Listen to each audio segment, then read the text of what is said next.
This video was created by VinylicPuma of VinylicPumaGaming. What's going on, everybody? This is VinylicPuma, and today I want to talk about why I think having Borderlands 3 as an MMO is a terrible idea. Before I get into the main topic here, I just want to go ahead and mention that this is a video response to a video made by Bahroo that is called Borderlands the Pre-Sequel Moving Forward.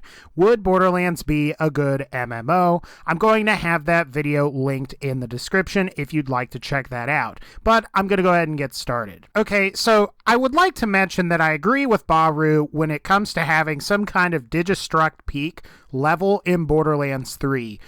Basically where you have this long area where you struggle and fight a bunch of enemies. You get to this end boss that's kind of like a raid boss, and he has the chance to drop this very unique, very powerful loot. I think that's a great idea. I also agree with Bahroo when it comes to redesigning some of the raid bosses or having better designed raid bosses in general. Particularly, I would even go as far to say that the Sentinel, the son of Cromrax, even Terramorphous to a small extent, is better designed than, say, Pyropete or Veracitus. So that is something to consider. But I think really before we can talk about Borderlands 3 as an MMO, we need to talk about the abysmal failure that is Elder Scrolls Online. Now, the reason I mentioned the Elder Scrolls Online is because the Elder Scrolls Online is what you get when you take the amazing Elder Scrolls series and you try to turn it into an MMO, thus ruining what is Elder Scrolls and what is the Elder Scrolls experience. Now, I'm going to go ahead and throw some statistics at you guys here. Now, these are for the PC versions of the Elder Scrolls game. Skyrim got a 94 on Metacritic. Morrowind got an 89 on Metacritic. And Oblivion got a 94 on Metacritic. The user average score for all three games, which for Skyrim was 8.4, Morrowind was 9.0, and Oblivion was 8.0. I mean, let's be real here. The Elder Scrolls series was doing fantastic. Then, The Elder Scrolls Online comes out. It got a Metacritic score of 71, which, if you get under 75, your game is, let's be real, meh.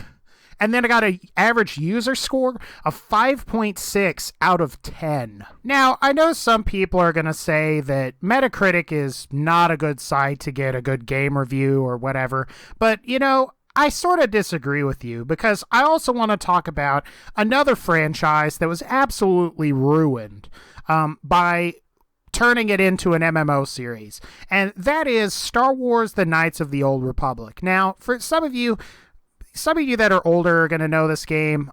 If you're, I guess, like 14 and you're watching this video, I mean, this game probably came out when you were born. This game was eventually what led to the Mass Effect series, because the MMO version, in my opinion, was so god-awful. And I'm going to go ahead and go over the Metacritic scores for you here. So, Knights of the Old Republic 1 got a 93 out of 9.0. Or the 9.0 is the user score. Kotor 2, which is Knights of the Old Republic 2, got an 85 and got a user score of 8.3. These were great games. They were received very well. Well, Old Republic, which is the MMO version that comes out, gets an 85 by the reviewers and has a 5.8 user score. It did absolutely abysmally.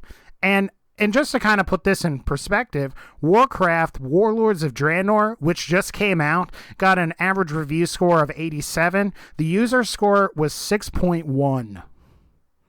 Yeah.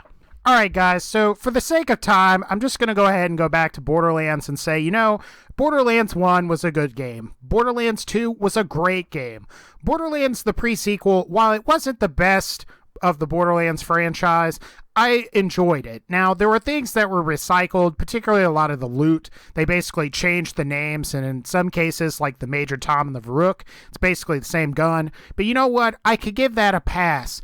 But Gearbox, 2K Australia, 2K, whoever the hell is in charge of the Borderlands franchise, don't do it. Whenever you turn your game into an MMO, it sucks. The only franchise that was able to successfully do that was Warcraft, and going from Warcraft 3 to World of Warcraft.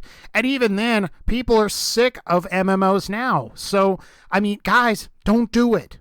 And that's just my thoughts. So anyway, guys, that's going to pretty much wrap up this video. I'm sorry that I haven't been making videos a lot lately, but I am working on getting back into it. As far as getting and having up a video up daily, I don't think I'm necessarily going to be able to do that, but I'm going to get them up as often as I possibly can. So anyway, guys, it's going to pretty much wrap up this video. If you did like this video, please be sure to rate, comment, and subscribe to my YouTube channel if you enjoyed it. Otherwise, I'll see you all next time.